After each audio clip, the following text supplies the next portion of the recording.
ইমানদাররা, হে ইমানদাররা, হে ইমানদাররা, কখনো মৃত্যুবরণ করো না মুসলমান হওয়া ব্যতীত।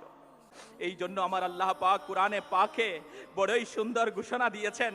আমার রবের ফরমানে মুবারকা এসেছে, পারা 4 সূরা আলে ইমরান আয়াত 102, বিসমিল্লাহির রহমানির রহিম, ইয়া আইয়ুহাল্লাযীনা আমানুত্তাকুল্লাহা হাক্কা তুকাতিহি ওয়া লা তামুতুন্না ইল্লা ওয়া আনতুম মুসলিমুন। আমার রব ইরশাদ ফরমান, কানজুল ঈমান থেকে অনুবাদ, আল্লাহ পাককে ভয় করো, আল্লাহ পাককে ভয় করো যেমনি ভাবে তাকে ভয় করা অপরিহার্য, এবং কখনো মৃত্যুবরণ করো না, কখনো মৃত্যুবরণ করো না মুসলমান হওয়া ব্যতীত। কখনো মৃত্যুবরণ করো না মুসলমান হওয়া ব্যতীত। আমার রবের ফরমান, আমার রব কেমন ফরমান আমাদেরকে ফরমাইয়াছেন যে মুসলমান হওয়া ব্যতীত কখনো মৃত্যুবরণ করো না।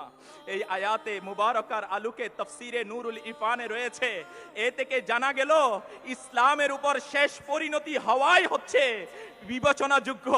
এটাই কবুলিয়তের মাধ্যম, সফলতার মাধ্যম।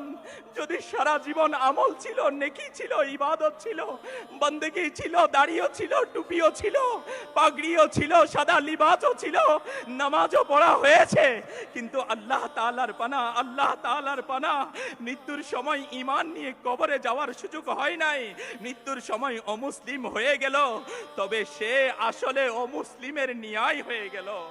এর মর্মকতার উপর আয়াতে মুবারকার আলোকে মুফতি সাহিব রহমতুল্লাহি তাআলা আলাইহি বলেছেন, জানা গেল মুসলমান হওয়া বড় বিষয় নয়, বরং